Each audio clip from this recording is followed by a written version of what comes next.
In a world of endless fandoms, one podcast dares to cover them all. Welcome to Between Two Batcaves, your go-to HQ for everything from comics to the screen and all the IP in between. Join your hosts, Austin and Jordan, for weekly coverage of the comics, shows, and blockbuster hits that keep us coming back for more. So thanks for hanging with us and being part of the next entry into the Batcave saga.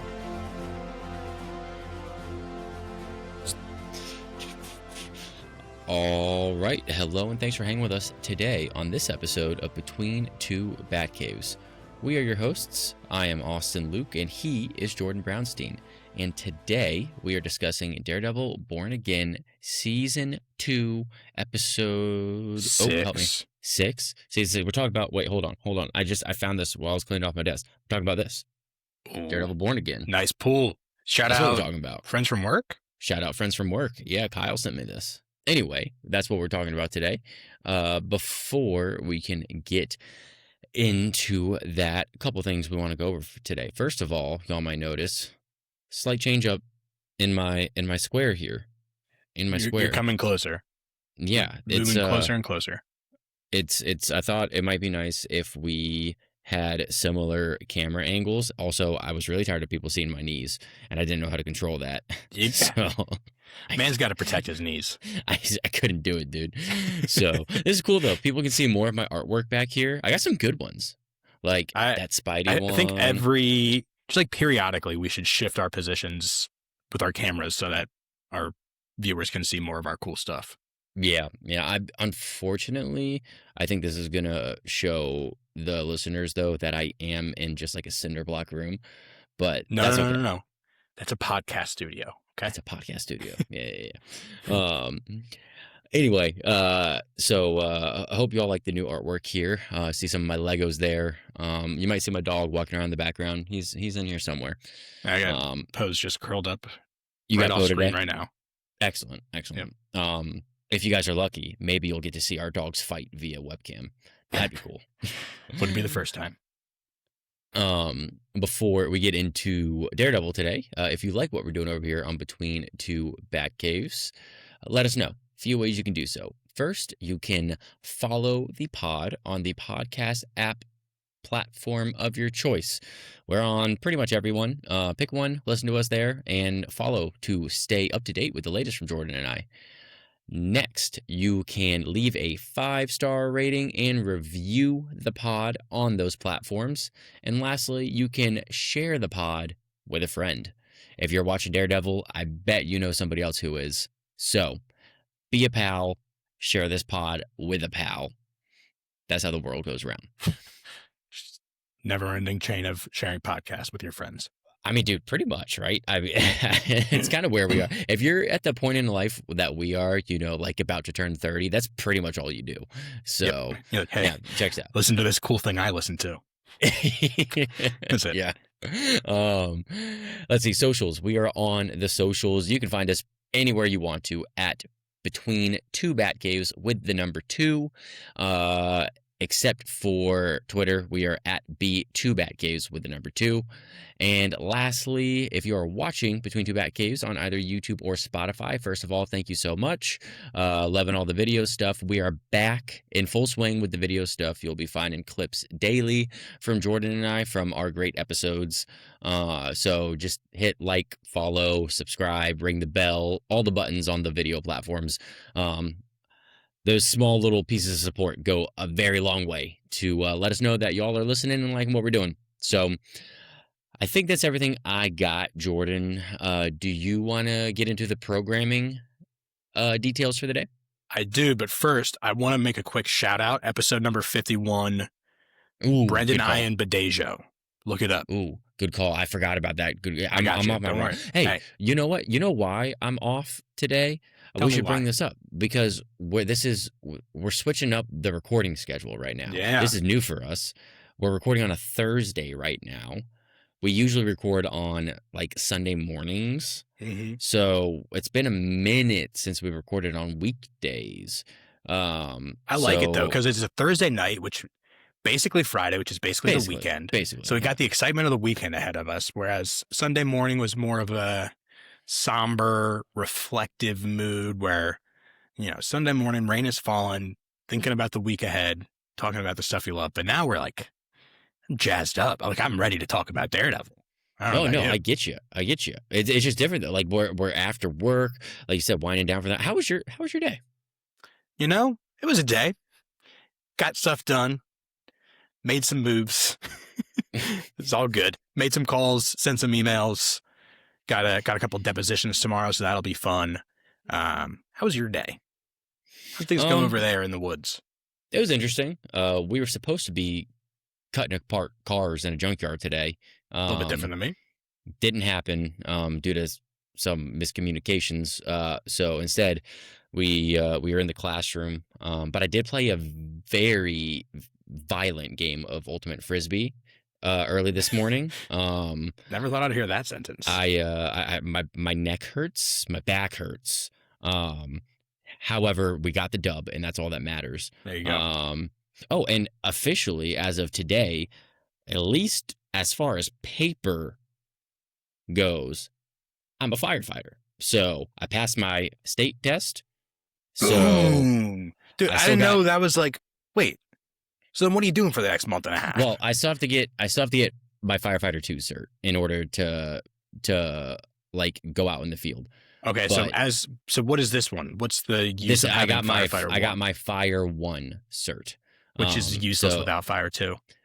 Well, it depends on where you are, but where I am, yes. Hey, buddy, congratulations. On a website, I'm a firefighter. Congratulations, man. You deserve it. Yeah. Looks good on you. Still got a lot of work to do. But needless to say, fun day, and I'm going to be icing my back after this. Because I ain't as young as I used to be. Just not. Hey. So. But you're not as old as you someday will be. That's definitely a song. Ain't as good as I once was. But I'm as good once as I ever was. Toby Keith? Kenny Chesney? Toby Chesney. Anyway. We are off track. Programming reminders. We are here today. We are here today. We are here tonight. We are here today to talk about Daredevil Born Again, Season 2, Episode 6, Requiem. Before we do that, though, got some news items that we got to hit here. Sticking, actually, I think, for the most part, within the MCU. Turn a corner, we'll talk about a new DCU trailer that just dropped for Clayface. Going to get into the nitty-gritty there. And then we're going to dive deep. Going to dive deep into Episode 6 of Daredevil Born Again. Get into the weeds on it. Talk about what we liked, what we didn't like, what we see coming into these last 2 episodes. And just kind of parse it out. It's good to be back on a weekly review schedule here. Speaking of which, we will be back next week to talk about Episode 7 of Daredevil Born Again. So we are here, we are back, and we are talking Daredevil. Austin. Yes. Shall we fire up the Oracle Report? Let's. All right. I got a few things here for you. Do you have anything that you wanted to enlighten me with? Not off the top of my head, and if I do, it's probably something that you're about to bring up. So, all right. Roll so with it. We're going to start with the bad, come back around with the good. The bad is that Disney just went through a period of huge layoffs. They laid off like thousands of employees. Big chunk of those came from Marvel's visual development team. Been a part of the MCU fabric really since the very beginning, like the very early Phase 1 days. They apparently are cutting like 95% of the staff in this department in favor of doing a project by project, like independent contractor type thing. I guess like getting more in line with the rest of like the VFX business that they do, where they do a lot of the subcontracting. But included in the employees that were laid off was Andy Park, who was like one of the big two heads of the visual development department, like the mind behind and the pen behind like some of the most iconic Marvel imagery. One of the The OGs with the the MCU. other two, yeah, the other of the two, Ryan Meinerding, is still there after this wave of layoffs, and so presumably they're keeping him in place to kind of oversee these like ad hoc teams they're going to put together for each project. So Yep. it's a bummer. The visual development team at Marvel was, I should say, something I think that set them apart, that like gave it that kind of cohesive visual style, which, I mean, I know there are people out there who will criticize Marvel for that, but I don't think that you can sit there and say that like the visual iconography of the MCU was not influential. So it's a bummer to see all these people get laid off. Yeah, no, I'm glad you brought this up. I heard about this while listening to House of R, a pod that I'm sure anybody in our space knows of. And yeah, no, I was listening to the story and I was like, man, like that's just one of those. It's just like just sucks. It's just kind of just like a heartbreaking story, just because it's as first of all, I mean, obviously people's livelihoods. I mean, these people are now out of work for something that they've been doing for a big portion of their life. At least some of them. And One of the people that got laid off posted on a picture on Twitter from like Marvel HQ of is like a piece, like a banner or like mural artwork of Loki season 2, and the guy was like, just got laid off in front of this room of this mural that I painted. And it's just like dude, the people who are responsible for like the visual pillars of the MCU or I mean, that's like the gonna thing, have to dude. find Like other work. the end of like moving towards like the independent contractors and things like that. I mean, there's two parts of this, and by no means am I saying that I support like laying off a mass layoff of artists. But on one hand, you could say, okay, well maybe we'll get the introduction of some variety of visual styles within the MCU now, because we're not having the same team of people headed by the same people working on these projects. That's most certainly an avenue that people could take from this story. That being said, it's just like you said. I mean, the people that have helmed this division at Marvel for so long have created these iconic visual moments within so many projects that we love and that are like a major part of film history now. You can say what you want to say about the MCU, where its state is now, we know where it started, all that. It doesn't matter. The point is the MCU is huge, and these people are responsible for some of these images that people are going to know and talk about forever. So it sucks to see this happen, and to see those legends not be working on the projects that we love anymore. Yeah. I like the other side of it is the idea that now, okay, we can have a more diverse visual palette with the MCU. But like, I don't know, that I feel like that's like the fact that they had a core group, I don't think was the main reason for like some of like the visual grayness of the MCU to a certain extent. Like, I don't think Yeah. that was on the Viz Dev team primarily, I would say. But yeah, I don't know. I mean, keeping it in the Marvel animation world, I'm going to bring it around here with some good news. Okay. Something that we have been eagerly anticipating. X-Men 97 Season 2 Oh, yes. will be premiering at the Tribeca Film Festival in New York in June. I don't know if this means that we'll be getting the wide release of the show in that same time frame, but it is very exciting to know that there is a finished product here that is going to be premiered at a big fancy festival in New York. That's pretty cool. And I just like the fact that X-Men 97 Season 2 is that much closer to coming back. That's exciting. Apologize. No, Dude, it's yeah, it's one of those projects that like yeah, and maybe it's just because it's animated, and I know I think it probably is for the most part because it's hard for certain animated shows to reach like that upper echelon of anticipation like we have with shows like Invincible, for example. You know, for with Invincible, like are counting down the days till the next season comes out. And with X-Men 97, don't get me wrong, we loved X-Men 97 season 1, but it is one of those shows that like you forget about it for a minute and then you see something it's like, oh right, that's coming out again soon, like awesome, you know, because it was so good. Yeah. So to have like to get that recirculating again is really exciting.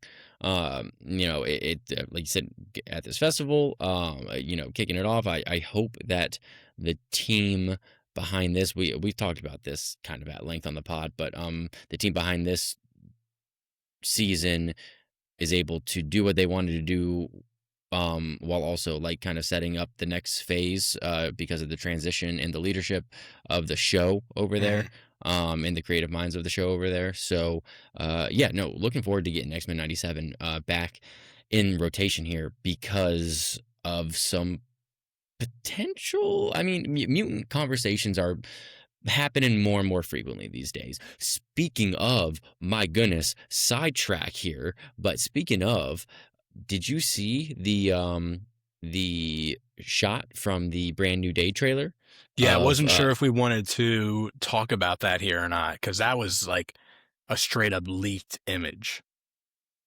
We talking about the same thing? okay, here's what I'll say. We saw an image of How about this? How about this? We right now are going to talk about what is just a straight up leak, I think. yes, I saw this not by choice. This is probably something that I would have tried to avoid if I didn't see it because it just got presented to me. fair. So for anybody who like is agnostic or feels a certain type of way about seeing leaked stuff before a movie comes out, skip 30 seconds a minute ahead. All right, I think we're safe. So the image that we're talking about is the one of Punisher, John Bernthal, and Sadie Sink's character. Bernthal's armored up, and they're like walking through some kind of like warehouse environment. And so Sadie Sink is there, right? And so she's got like her hair is like done up. She's got like a hoodie most on. in depth we've seen her character. Yes, we finally get like a look at her, and I don't know. She didn't look like Jean Grey to me there. I agree. Yeah, no, I think we've had three primary, like I think at least with all the fan casting that's gone around, you know, the three that kind of are people are sticking to out of this image now are Jean Grey, obviously, Rachel Summers, and who's the third one?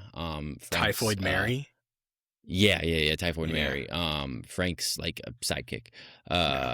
And so yeah, I agree. Didn't shout Jean Grey to me. My money is still now at this point on Jean Grey, but Me too. But it didn't less so now than it was before I saw that picture. Yeah, no, interesting. I don't think we gotta like try to pick this image apart or anything, but I saw that image and I'm glad we had the same thought of just like, huh, if that is Jean Grey, that's not what I thought. Yeah. Be interesting to see how it plays out.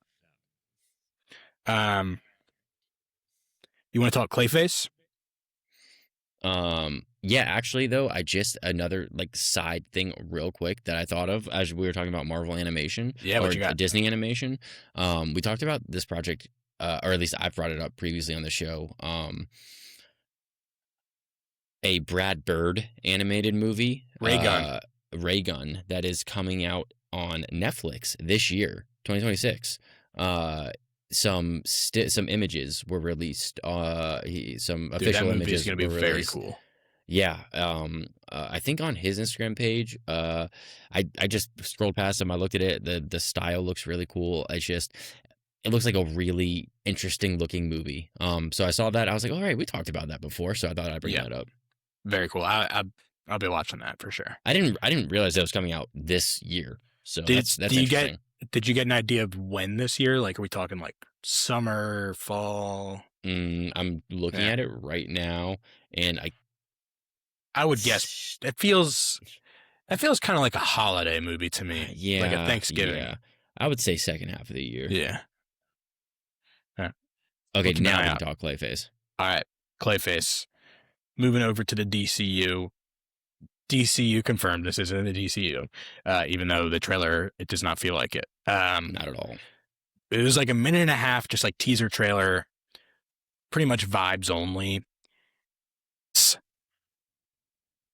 We got the first trailer. This was the trailer that dropped at CinemaCon a couple weeks ago for Clayface, directed by James Watkins and starring Tom Rhys-Harris as Matt Hagen, aka Clayface.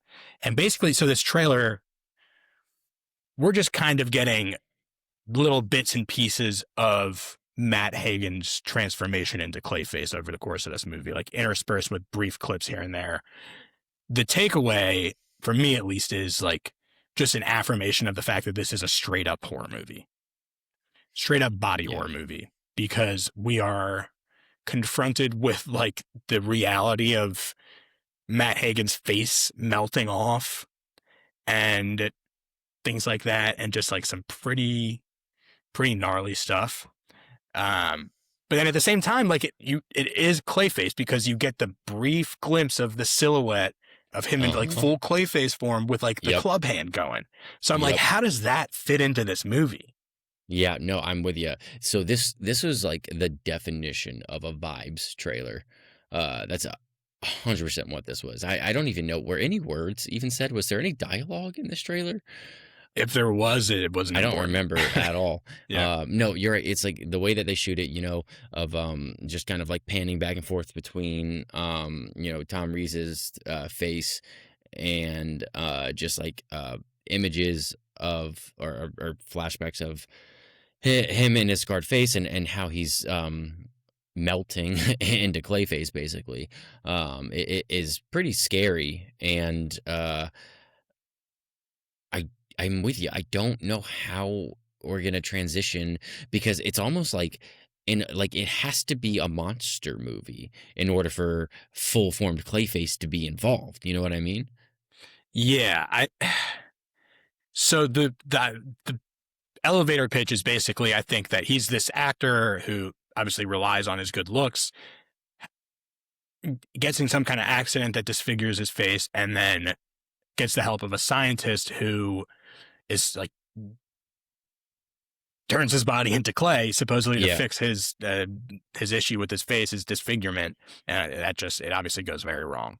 So it does, like, the body horror angle feels like vanity, and like they're going to interrogate those kind of themes of what does it mean when our physical form is like placed above everything else. Which again is just like an interesting angle on an entry into the DCU.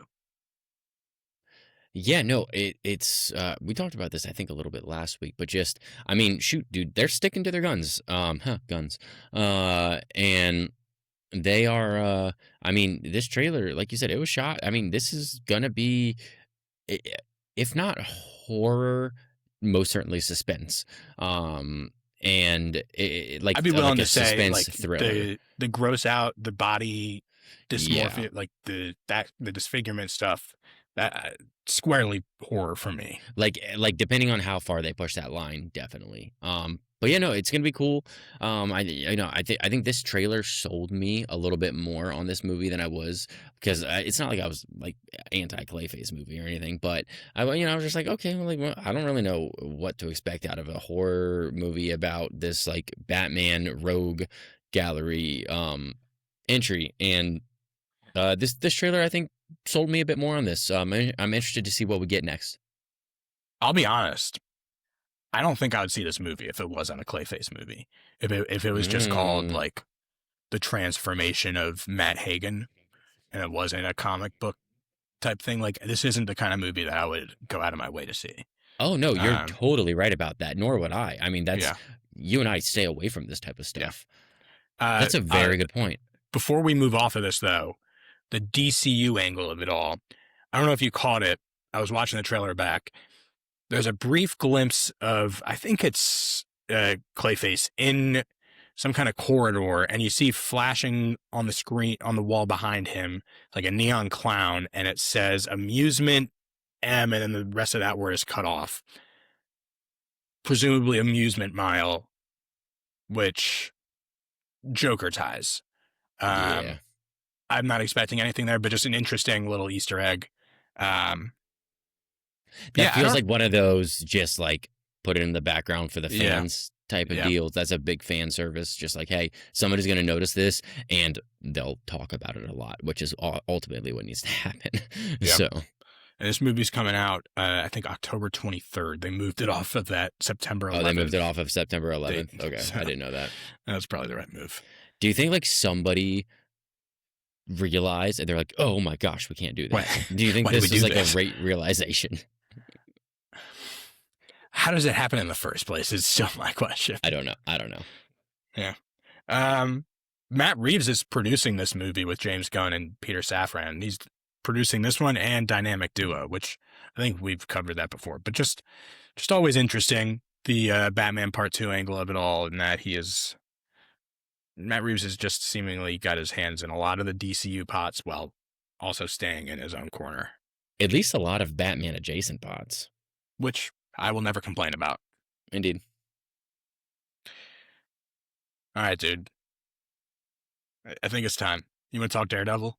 I do, man. I told you earlier today. This is the notes. first time I've prepared notes in a while. I got notes. All right. Can I put you on the spot and spin the Batcave recap over to you then? Oh my gosh, no. Let's do it together. Okay, wait. Okay, so first of all, spoilers for spoiler Daredevil alert. Born Again. Season 2, Episode 6, Requiem, directed by Angela, directed by Angela. You know her. You know her. You love her. So we are directly in the aftermath of Vanessa's death, right? So we're in, it seems like the day or two following her death, because we pretty quickly moved to her funeral. And we're basically just dealing with Fisk grieving the loss of Vanessa while also like having multiple external forces start coming down on him with like the goal of getting him out of office. Yes. The world as he knows it is crumbling around him. He and Mr. Charles's conflict is coming to a head. Yeah. While also at the same time on the Daredevil side of things, Matt has brought Dex back to Karen for physical aid and nursing recovery, basically, because he got shot. Karen wants to kill Dex, and Matt says no. And that also comes to a head in this episode. Jessica Jones is back.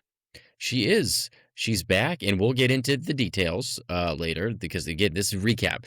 So Jessica Jones is back, and she and Matt blow up the warehouse that Fisk had been moving the Northern Star guns to, without the approval of Mr. Charles and his CIA allies, which is the source of their conflict. Seemingly pseudo joining forces with Daredevil, because now the stakes are personal for her, because not anti-vigilante task force members, but other governmental members attacked her in her home. Where she is living with her daughter, Danielle. Correct, which we'll get into. Let's see what else happened in this episode. Daniel, and BB go to see his mom for his birthday. We get some fun, like backstabbing, trust issue reveals between these two characters. The water pot of like their friendship and their dynamic is starting to boil over. Yes, correct. And let's see, I'm trying to think. At the same time, so the city is like in chaos. Like there are mass protests going on outside the city hall. And Matt goes to confront Fisk, who is like basically having a breakdown, and makes this proposal to Fisk where he says, if you leave New York, I'll leave New York. Our conflict is ruining everything around us. Yeah. Fisk declines that offer. They fight. And I think that's Buck and Heather Glenn are starting to get weird. Yeah, They're starting to get real weird. I got a lot to say about that. Heather is Yeah. spiraling, and Buck is pushing her further and further down. Correct. Call I'm that having Batcave trouble- recap. I'm having. How did this episode end? Do you remember how it ended? This episode ended with. It wasn't the Matt Fisk fight, was it? No. This episode ended with the data drop informant that was helping the resistance getting hurt in the protests. Karen Page gets arrested. Her wig comes off. She basically gets confronted. Terrible wig. Yes. Yeah, terrible wig. She gets caught by the main vigilante task force guy. Basically, that's where we fade to black. Karen Page has been captured. So that has been your Batcave recap for Daredevil Born Again, Season 2, Episode 6, Requiem. All right. Where you want to start here? I've organized my thoughts basically into, what works and what doesn't work in terms of characters. That's kind of how I thought about it too. Okay, and then I also have like some points about the episode itself, just like questions that I thought of as I was watching the episode. So how do you want to start here? Let's do what worked, what didn't. Questions, but before we do any of that, I just wanted where does this episode right now sit for you in this season of TV? I'm glad you brought that up. I was just looking at that point. So this episode is a step down for me from the last 2 episodes. We got an awesome episode with episode 4, followed by, I think, an equally awesome, if not maybe just slightly less so awesome episode in episode 5. Both of those I think were top-notch, stellar TV and Daredevil. I loved 4 and 5. This episode's a little bit lower for me. I think that this episode highlighted some points in the show that really aren't working that well right now. And we can get into that here in a little bit. But it also did bring us to like this big boiling over point with, like you said, with a couple of different characters. For example, the Daniel Beebe relationship, the Fisk Matt relationship, the Karen Matt relationship. I mean, there's a lot of big moments between the characters, the main characters of the show in this episode that were very important, but also there was a lot of moments where I'm just thinking to myself, why are we even spending time on this anymore? So, like I said, a step lower, but still solid episode. I was very thoroughly entertained and liked what I saw. What about you? I think I agree, but maybe not to the same extreme. I really like this episode, but I agree that last week was like such that reflective, take a beat, take a breath type episode. And then this episode kind of felt like it was trying to jumpstart the story again, but the pacing between last week and this week felt kind of off. That's a good point. And I can't exactly put my finger on why, but I think it's like a combination of the fact that like this week they were trying to jumpstart all these stories again, but like the character relationships hadn't gotten to the next phase of the story yet. So it felt like it kind of took us 2 episodes to like jumpstart the show again, kind of after Vanessa's death. But I also just like at the same, as I'm saying that, like I really beat by beat, like was totally bought into this episode and like really enjoyed it.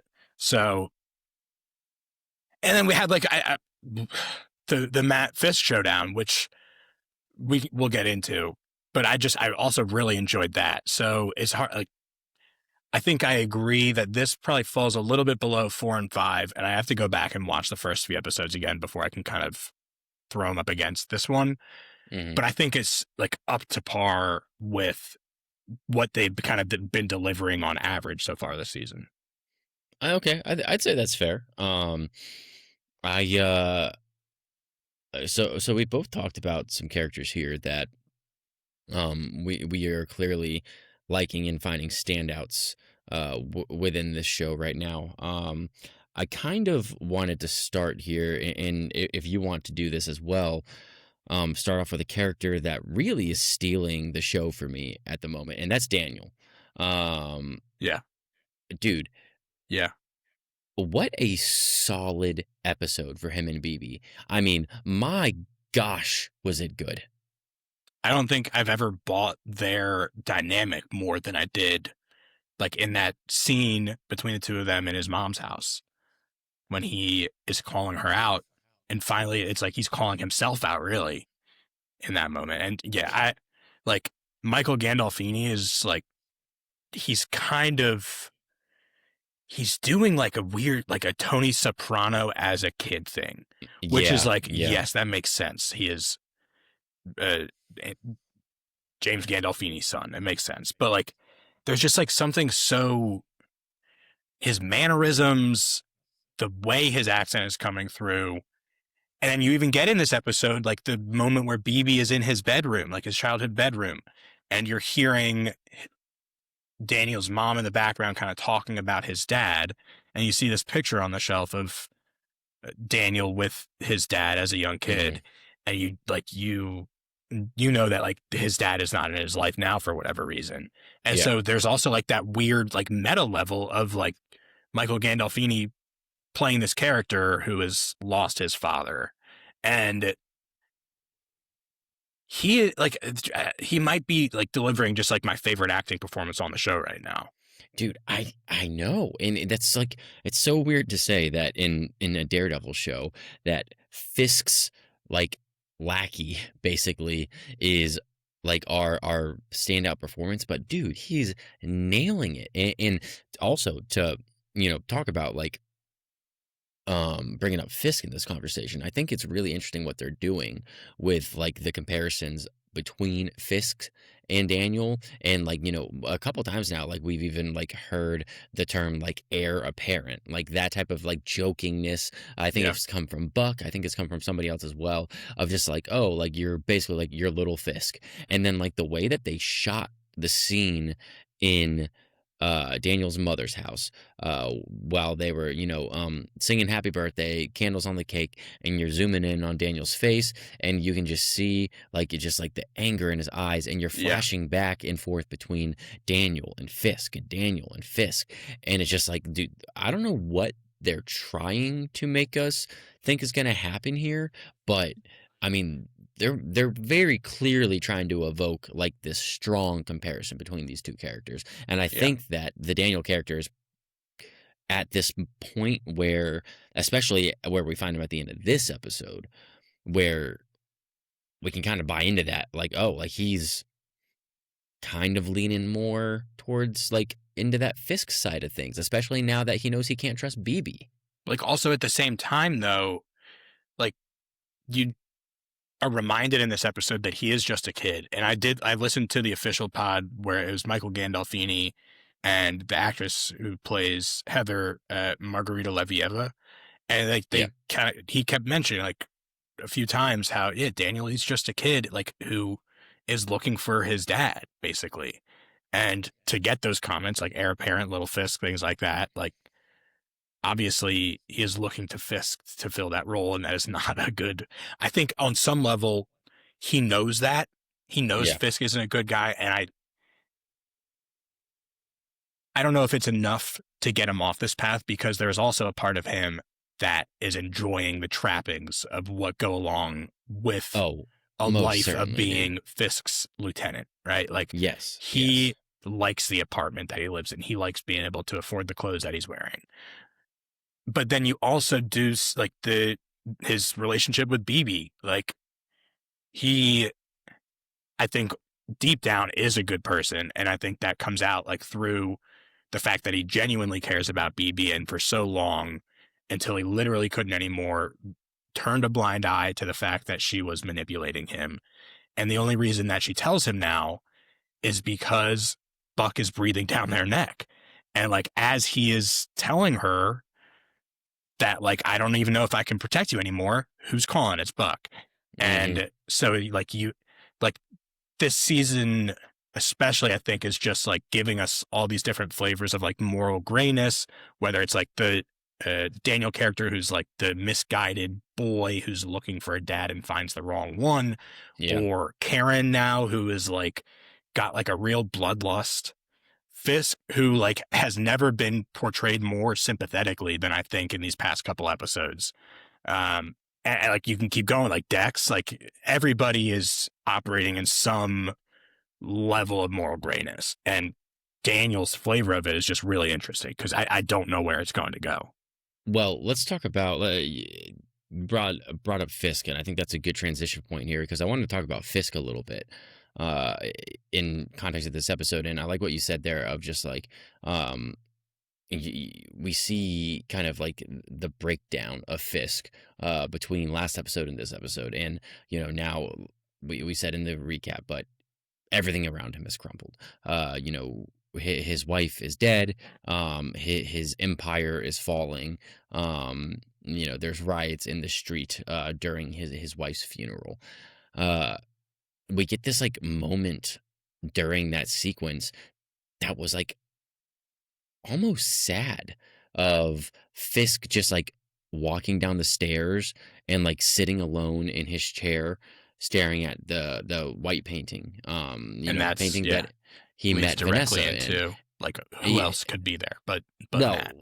and let's get into that scene because that's where I'm going with this. But you see this side of Fisk where you're just like, man, like it's really sad to see you this way, which is crazy to say about a character like Fisk. But you know, all the good villains can make us feel that way about them.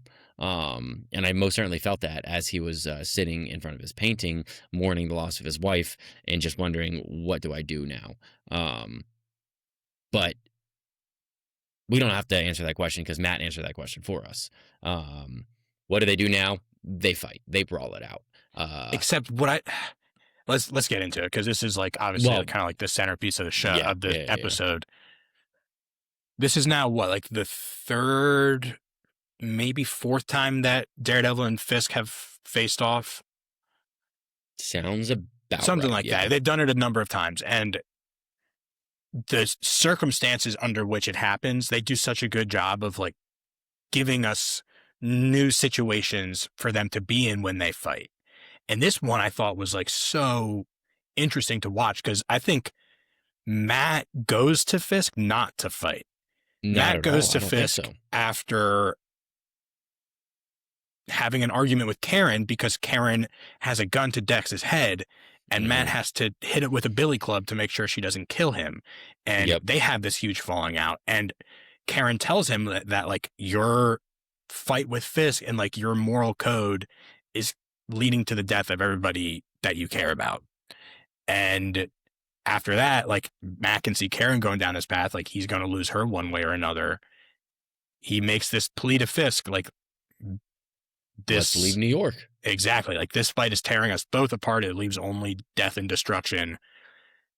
And I like what I love about the performance of Vincent D'Onofrio there is I think like deep down, I think he agrees, but I don't think that he can like bring himself to make that kind, like admit that to himself or be anything other than like what he is.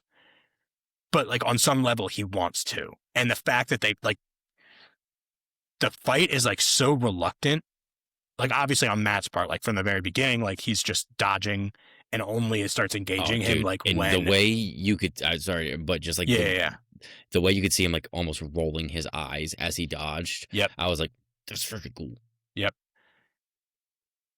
But like he is who he is and Fisk is who he is, and like they're just like set on these paths, and they're bound to do this. That leads us just to one of like the coolest Daredevil Fisk fights that we've ever seen on screen. The way that they're incorporating the billy clubs. the billy clubs, you get the knee to the face, Just pulled which is straight off straight of off. the cover. And Yeah, of Devil's Reign. the shot of Fisk sitting in front of Rabbit in a Snowstorm and Matt's Devil Horns coming up. That's also pulled straight from I think an Alex Maleev cover. Where also like his first words to Fisk were just like, "I'm sorry for your loss," you know. Yeah. Like he didn't, like you said, he didn't go there to fight. Now, we got time and time again. I just ask myself, power scaling for Fisk. What are we doing here? Because my man punched through a brick column, but it hurt looked at his fist and went, "Ow!" And the fact he reacted to it, I was surprised about that. It was just like, "Ow, my man, you just punched out half of a load-bearing brick column." Like, he's like, that's insane. Like, dude, like the power scaling of this man specifically never with makes Fisk. sense to me. Dude, yes, it's he so is gone. bad. It's so funny to me. Like season 1 Daredevil just being a mass of a man to season 1 of Born Again being like a pretty slim fit guy, and then his weight gain being a part of the story. I just like, I think at this point they're just kind of like the rule of cool. Like he can do what looks cool, and then when he needs to get messed up, he can get messed up. Yeah, 100%. Yeah, when I saw it punch through the brick column, ow! Yeah, I was like, okay, I need some rules, man. I need some rules. But man, yeah, it's just they have really nailed the Daredevil fight choreography, because let's also talk about the other centerpiece of the episode, which is the Daredevil Jessica Jones warehouse siege, which also just like we're getting Daredevil swinging on the billy clubs.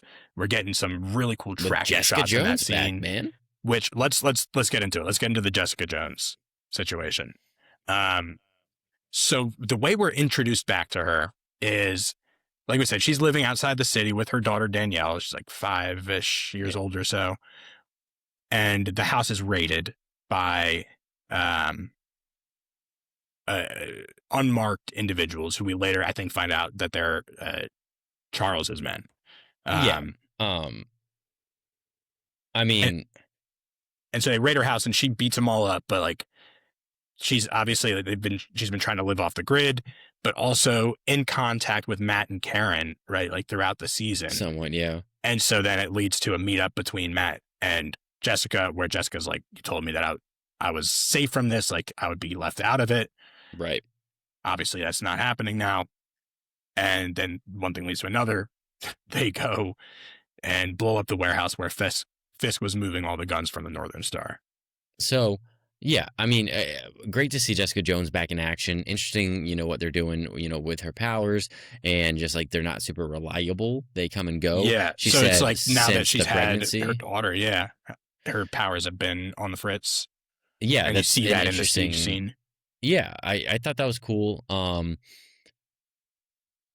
That's Luke Cage's daughter, right? Oh, 100%. Yeah. Like that's what we're doing here. That's exactly what we're doing. For like anybody who has watched like the Jessica Jones and Luke Cage Netflix series, I think where they leave off, the very last thing we see in that story is that they've kind of reconnected.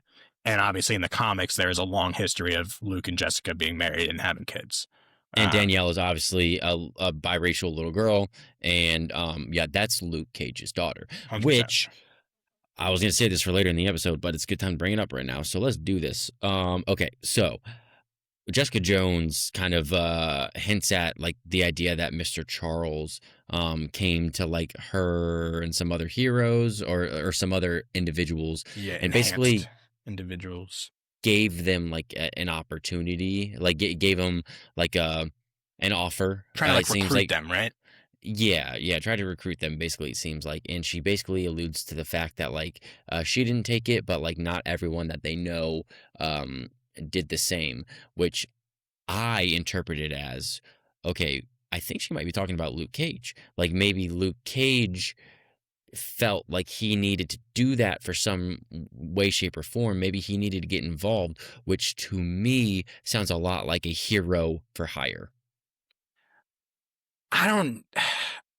They could make it make sense. Hero for hire. But You see what I'm doing there, man? I see what you're doing. I do see what you're doing. I think we are getting Heroes for Hire, but I don't know if it's through Mr. Charles, because I mean, obviously we haven't seen what Luke Cage has been up to as a character for like the past 7 to 10 years of story time. But like the idea that he would go work as like a mercenary for the CIA doesn't really make sense to me. If anything, who I thought she might have been talking about would have been her friend from the Netflix series Trish, who becomes like when that show leaves off, she's souped up, imprisoned on the raft because she was going out doing a bunch of bad stuff as Hellcat. So I could see it Your being idea her. makes more sense. I just really wanted this to make sense for Heroes for Hire. Yeah, I mean, I think that's going to happen. And like, we are getting Luke Cage and Danny Rand next season. So Right. they're coming. But yeah, so like the idea of Mr. Charles trying to recruit enhanced individuals, we know he's working for Val. So either the CIA or Ox. I think we're operating under the presumption that this is before Thunderbolts, right? Like that's my feel of the situation, is that this takes place before Thunderbolts. So I could buy that. if it's after Thunderbolts, that means if it's after Thunderbolts and Charles works for Val, that basically means he's recruiting for the new Avengers, which I don't think which I don't think is, If that was the case, like Jessica Jones might join. So I think Sure. this is pre Thunderbolts, and it's basically Charles trying to recruit enhanced individuals to work as mercenaries, assassins for Val. Which is just like an interesting wrinkle to the story. And I don't know how that's going to fit into what they're doing in this season of TV. I mean, it makes a lot of sense in context of Thunderbolts, where we find Val in the beginning of Yeah. Thunderbolts, like, because she was what is now the new Avengers, we're just basically hired mercenaries for Val. So yeah, that does make a lot of sense. And then just like thinking it through, what is the ultimate conflict at the end of the season, right? Because Fisk has kind of been knocked down a couple pegs. Like there's obviously the AVTF that there's still something to contend with, but that doesn't feel like the season ending big bad. It does open the door to something where Charles is bringing in his team of enhanced individuals into New York to take out Fisk, because he just had that conversation with the governor. Like, I have a plan to solve your Fisk problem. So obviously he's up to something involving high-ranking government officials. Yeah. So is that an angle to then like introduce another enhanced individual to the equation that Daredevil and Jessica had to contend with, something like that? I don't know. There's a lot that can happen in these last 2 episodes. Yeah, maybe. And actually, this kind of brings me into a character that is not working quite as well for me right now, which is the Mr. Charles character. And it's not that he's not like the performance, Matthew Lillard, all that. I like I when just don't he's think on he's screen. had enough screen. Yeah. I don't know exactly what we're doing with this character, and when he is on screen, ultimately, like the few times that he hasn't really done much. So it's like you said, like, are we using him to kind of set up the next stage of this thing? Because I found myself asking a question at the end of this episode, just thinking about like, okay, how much longer can we do the same story? And I know I'm not saying that every Daredevil season is the same story, but how much longer can we operate within Matt a versus season Fisk. of TV of Matt versus Fisk? Exactly. I would say the way that this season is shaping up kind of is making it seem like this could be the last, maybe one more, given that, like you said, we know that Luke Cage is coming back next season. We know Danny Rand's coming back. We have the Defenders on screen. I think next season would be like tops the last that we see of a Matt versus Fisk scenario. So how do we move on from there? How do we keep Daredevil coming back every year without Wilson Fisk, Kingpin? And it's like you said, maybe this Mr. Charles character is the solution to that problem. Okay, so Charles, I really enjoy Mr. Charles when he is on screen. I agree that he hasn't gotten enough screen time yet. going back to Jessica Jones, though, I just wanted to ask you, just like generally, do you think bringing her in this episode this way worked, like for this episode? Mm. For this episode, it wasn't necessary, in my opinion. Don't get me wrong, it was cool. However, this season really hyped up the Jessica Jones is back. They Yeah. relied on that a lot. And I think this episode could have pretty much been the same without her. So I don't know if it was that effective. It's tough because I love the character, and Kristen Ritter is like back. It's like riding a horse for her as this character, and she's great. But the way they brought her in just felt weird. Like it felt kind of shoehorned in and rushed, because we open up and we get her at the house. There's the raid, and we get that, like the scene where we don't see the fight happening, where we just see all the guys getting tossed around, basically. And then the episode goes on, and then Jessica's kind of just like in the city, meeting Matt on a rooftop. They have one conversation, like, and then they go and raid the warehouse, and then she's just kind of out of the episode, right? Like, yeah, exactly. It was like, hey, didn't, here's like, Jessica Jones. I was like struggling to kind of track what was going on with her, which just it felt kind of weird. And I think we will get more of her in the last couple episodes here, but little bit of caution there, which stinks because I was so excited to get her back. And I mean, all this, please let it be known that the scene of Daredevil and Jessica Jones taking down the AVTF and breaking through that warehouse, I was having the best time. It was epic. Like, we get like the tracking shot of Jessica just like doing her thing, and then it tracks, and you see Daredevil swinging through on the billy club, grab a guy and like throw him against a wall, just like in the background of the shot. Like, so much fun. And getting just kind of like that Jessica Jones power set in the show of just like a brawler, I think is cool. And they're doing a good job of making that feel like intense and tangible in the show.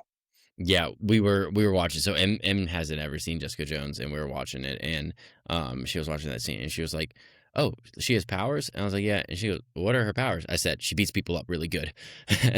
and she was like, "What?" I was like, "Yeah, like she's super strong, beats people up really good." Like, oh, okay, got it. Don't ever think it. No. And here, kind of on the same vein here, in terms of like legacy vigilante characters, a character that I wanted to ask you about, just a character that I found myself, granted, not really an important character at all, but when I do see her, I just kind of like, I'm like, ugh. I'm really not a fan of like what's happening here with the White Tiger niece. Like, the way that they're almost like kind of soft pitching of like her being like the successor to the White Tiger, which I know like is like she canonically like like she does become White Tiger, and so like I know that's a thing, but I'm just like not loving this whole like, and it's not. I think like 2 episodes ago, it was more of a major focal point, like when she got the medallion. But you know, she's just still like very involved, and I'm just like, are they trying to sell us on her being like the next White Tiger? It doesn't matter at all. Dude, yeah, like, why are we spending she's time suiting up on before that? the end of the season. Yeah, I do too, and I don't like that, to be honest with you. I'm kind of vibing with White Tiger here. I kind of like that she is taken up her uncle's fight a little bit, and I don't know. I'm kind of here for it. I actually, Karen. Oh, I'm glad you brought this up. This is a question I had for you as well. The bloodlusted Karen. It makes sense. It makes sense logically. It makes sense logically. I just don't know. I don't know. I just don't know if it's working for me. Dude. Which is like, because we talked about it, that like I'm liking this like more prominent role that Karen is taking kind of in the fight, right? Like, I think we said this is the best version of Karen Page we've gotten. And now it might be swinging too far back, but like also at the same, like she always has been like this to some extent, like killing Wesley. But like it just, it feels a little forced. I don't know. Yeah, like when she was like, the whole scene of just like holding the gun up to Poindexter's head, and then just like about to shoot him, and then like Matt comes in the room, and she's like begging him to leave the room. Just let me do it. It's just, dude, I was not buying it. And also, dude, you mentioned it briefly earlier, dude. I cannot tell you how much it pisses me off when she's wearing a wig, They're so and they're so bad. bad. They're so bad. And then she turns around, and she And just it looks falls so. off. She's just like, just wearing a stupid wig, and just, oh, dude, I can't stand the wig scenes, man. Yeah, I now can't. now they have no excuses now that they have access to Jacques' bank account. They can splurge on some nice wigs. So Too late now. yeah, I'm with you. It's weird because it's like simultaneously, yeah, like I think at least earlier on in the season we were like, okay, this is the best version of Karen that we've seen. But dude, at the end of this episode, I'm just like, I'm not loving Karen. And it's weird because I feel like people always kind of fall into one of two camps. They always fall into like, not a Karen fan, Karen fan.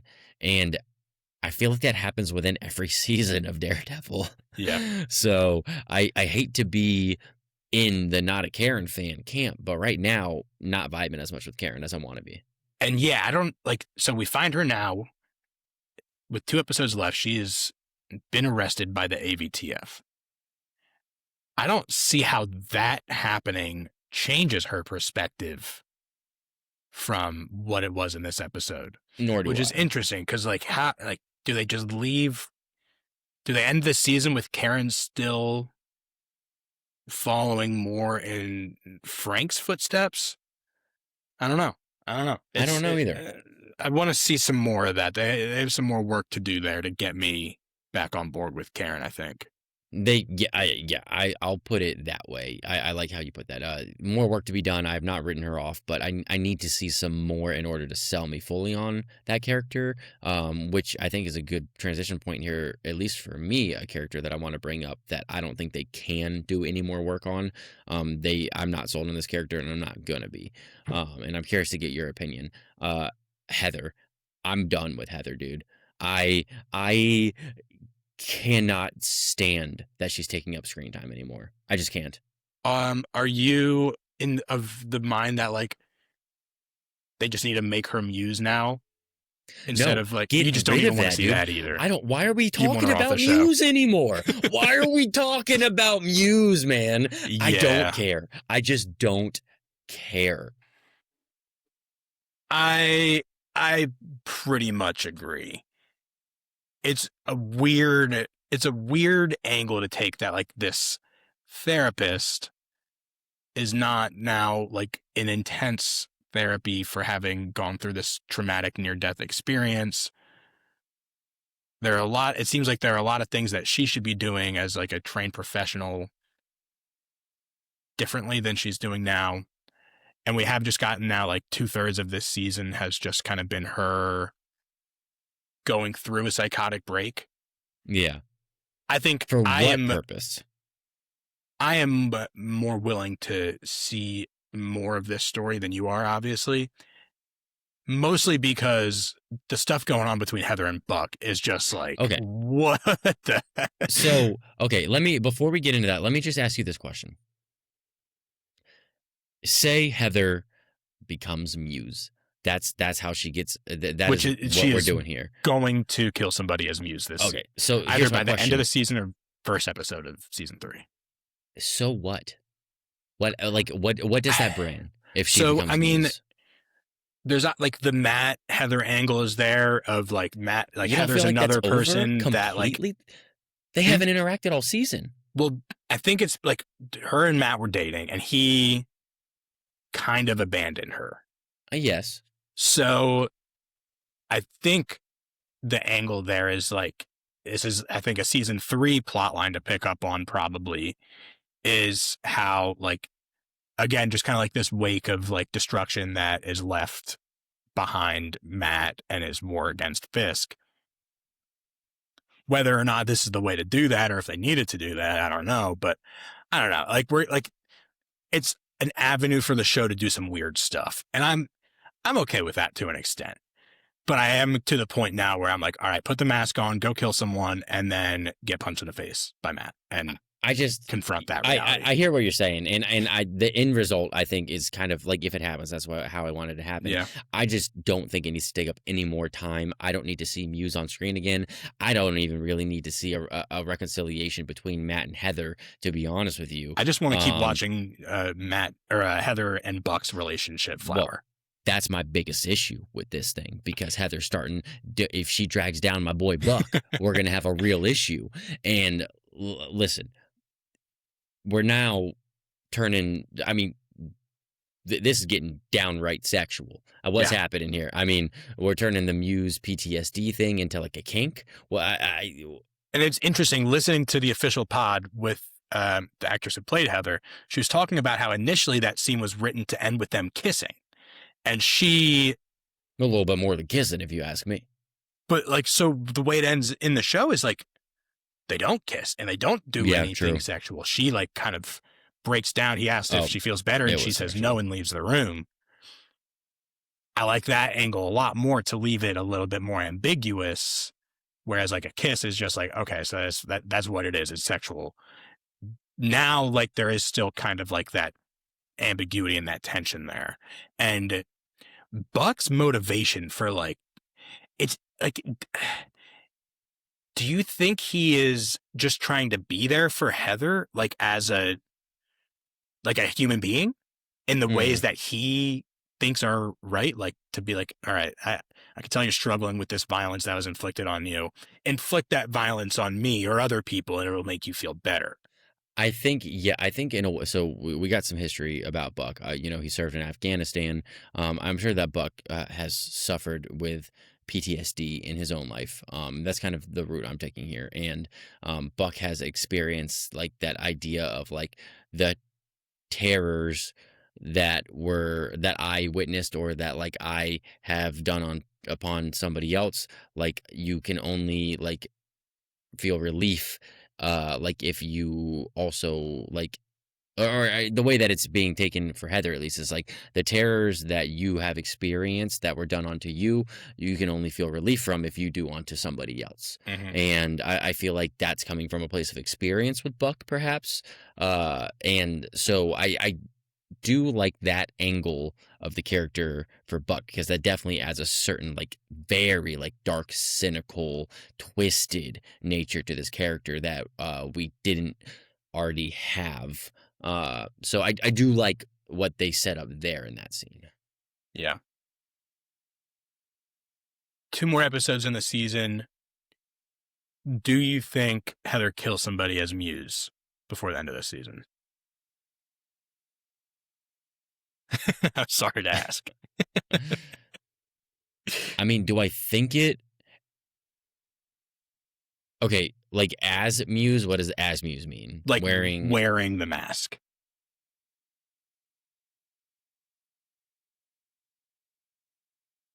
No. Okay. You think she puts the mask on before the end of the season? I think perhaps she like kills somebody, injures somebody, and she does it and looks in a mirror and sees Muse like kind of like hovering over her, like in a supporting way. Shout out to the filmmakers on this episode. I saw something online where she is, the moment was where she's choking Buck out, like this tear streaming down her face, are perfectly positioned to mirror Muse's mask and the blood dripping down his face on the mask. All right, that's pretty epic. Yeah, pretty cool stuff. Let's see. I think we've covered most of kind of like the character dynamics at play in this episode here. Yeah. I'm kind of getting to the point of wrapping up my thoughts here. Yeah. I was going to say, I mean, 2 more episodes. We have a Matt and Fisk who have just faced off against each other and kind of like come to a stalemate where Matt, I think, wins that fight, but there's nothing he can do about it. Fisk is like, what are you going to do? Arrest me? That was a great line reading from D'Onofrio, where he's like, what are you going to do? Arrest me? You cannot. Yeah. Kill me? You will not. And like the way he laughs when he says it too. Yeah. So good. They're cooking. But man, I just like 2 more episodes. It seems like there's a lot of possibilities for where this thing can go. Yeah, I said it earlier, just like that question of, where do we go from here with the Fisk character? Yeah. And it almost feels like if he's going to be present in the next season, then we need to end this season again at like maybe it doesn't have to be a Fisk win like it was last season, because last season ended with a Fisk win, but it needs to at least be at a stalemate.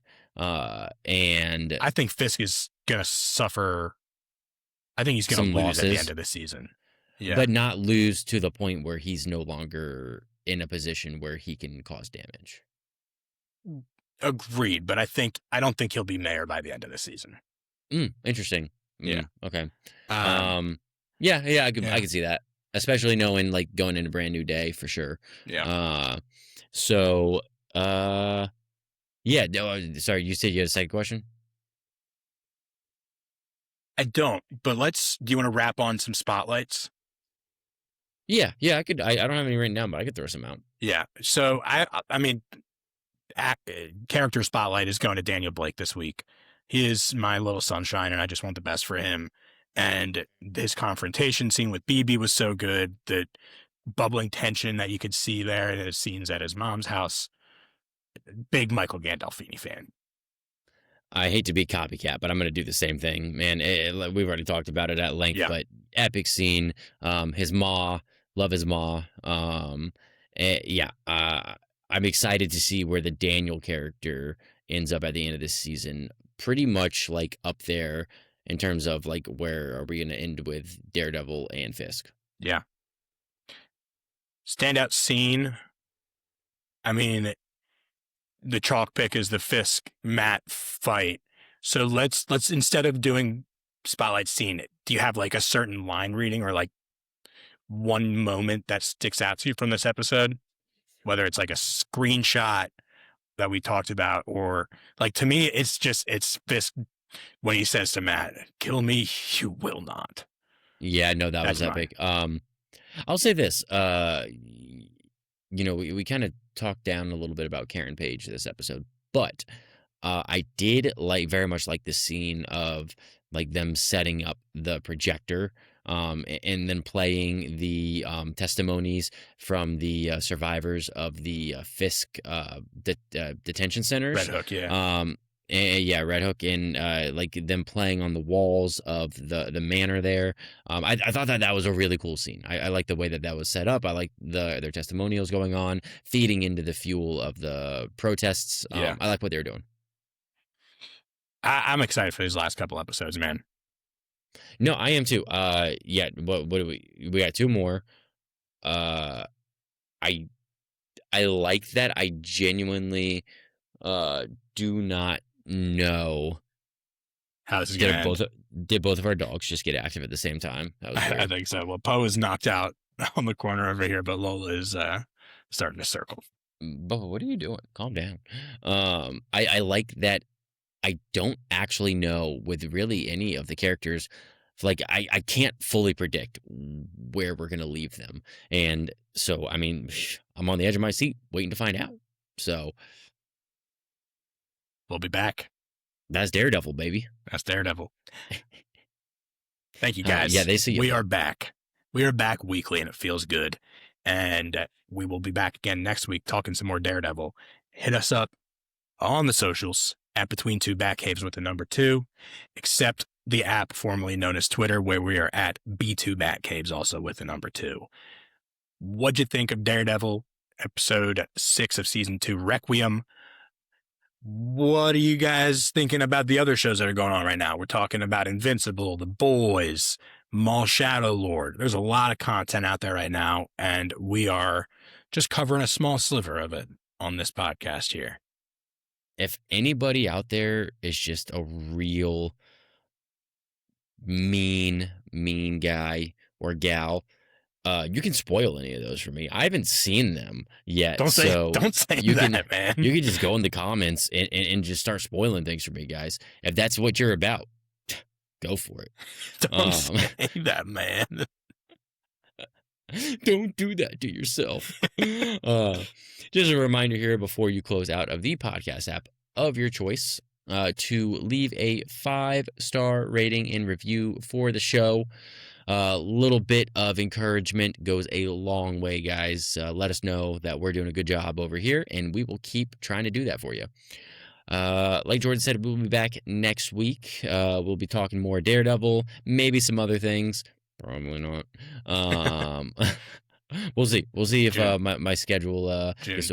I mean, listen, if you guys want me to start reviewing Frozen, Tarzan, Cars, Planes, Fire and Rescue, guys, the list of kids movie is growing, so I can start reviewing those. Okay, I can do a little kids corner. Let us know. I totally lost my train of thought there. You were like, wait, that's actually a really good idea. I should do that. Yeah. Write it down in my notes. Anyway, leave those reviews. We'll be back next week. So until then, from our Batcaves to yours, thanks for hanging with us, and we will see you next time. See you.